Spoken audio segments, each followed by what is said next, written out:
দুপুরের রান্নার প্রস্তুতি চলছে। আজকে হচ্ছে আলু ভাজি করব, সাথে একটু ডাল রান্না করব, পুঁইশাক ভাজি করব, আর সাথে ছিল শুটকি ভর্তা। তো এই ছিল আজকে দুপুরের আমাদের খাওয়া দাওয়া। আজকে মাছ মাংস কোনো কিছুই রান্না করিনি, একদম সাধারণ খাবার দাবার ছিল আজকে দুপুরে। তো যাই হোক, প্রতিদিন তো এরকম মাছ মাংস আসলে ওইভাবে ভালোও লাগে না, রান্না করতেও ইচ্ছে করে না। তো ভাবলাম যে আজকে মাছ মাংস ছাড়াই হচ্ছে এগুলো ভাজি ভর্তা ডাল দিয়েই খাওয়া দাওয়া করা হবে। তো অল্প একটু আলু কুচি কুচি করে কেটে নিলাম, আর সুন্দর করে তেল দিয়ে ভাজি করে নিলাম, একটু পোড়া পোড়া করে ভাজি করে নিয়েছি।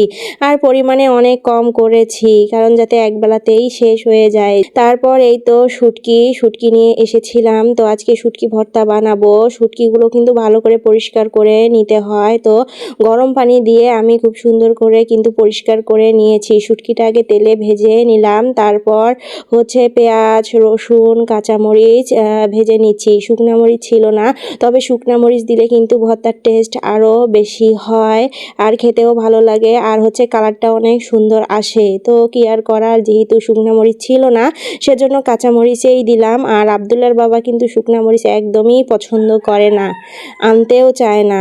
হচ্ছে আমি বারবার বলার পর তারপর নিয়ে আসে আর কি। যে যেটা খায় না সে কিন্তু সেটা নিয়ে আসতে চায় না।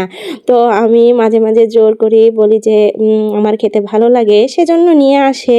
তো শেষ হয়েছে সেটা অবশ্য বলা হয়নি, তো বললেই নিয়ে আসবে। এদিকে তো শুটকি ভর্তাটা হচ্ছে পাটায় বেটে নিলাম।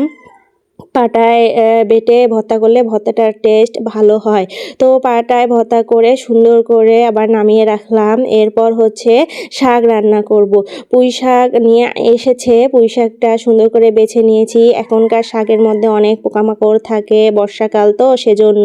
তো শাকগুলো সুন্দর করে পরিষ্কার করে তারপর ধুয়ে নিয়েছি। তো শাকটা একদমই ভালো ছিল না, মনে হচ্ছিল যে ভালো হবে, কিন্তু সিদ্ধ করার পর দেখি একদম মিলিয়ে যেতে চাচ্ছিল না। অন্যান্য শাক তো রান্না করে মিলিয়ে অল্প একটু হয়, আর আজকের পুঁই শাকটা একটুকুও ভালো ছিল না, মিলিয়ে যেতে চায়নি। তাও হচ্ছে বেশি করে একটু তেল পেঁয়াজ মরিচ দিয়ে সুন্দর করে ভাজি করে নিলাম। তো ভাবছি যে ভালো লাগবে না, কিন্তু খেয়েছি অবশ্য ভালো লেগেছে।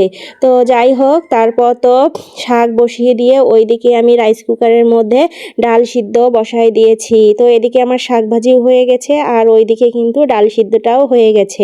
পরে ডালটা ভালো করে ঘুটে নিয়েছি, আর শাক নামিয়ে ওই কড়াইয়ের মধ্যে পেঁয়াজ রসুন একটু ডাল মশলা ফোড়ন দিয়ে সুন্দর করে ভাজা ভাজা করে তারপর ডালটা টেলানি করে নিয়েছি। আর এই পাতিলের মধ্যে আমি সবসময় ডাল নামিয়ে রাখি, কারণ একটু ডাল বেঁচে গেলে পরের বেলা গরম করতে সুবিধা হয়, সেজন্য আর কি। তো ভিডিওটা যদি ভালো লাগে প্লিজ একটা লাইক করবেন, কমেন্ট করবেন, আর সাবস্ক্রাইব করে আমার এই ছোট্ট চ্যানেলটার পাশে থাকবেন। আজকে এ পর্যন্ত, সবাই ভালো থাকবেন, সুস্থ থাকবেন, আল্লাহ হাফেজ।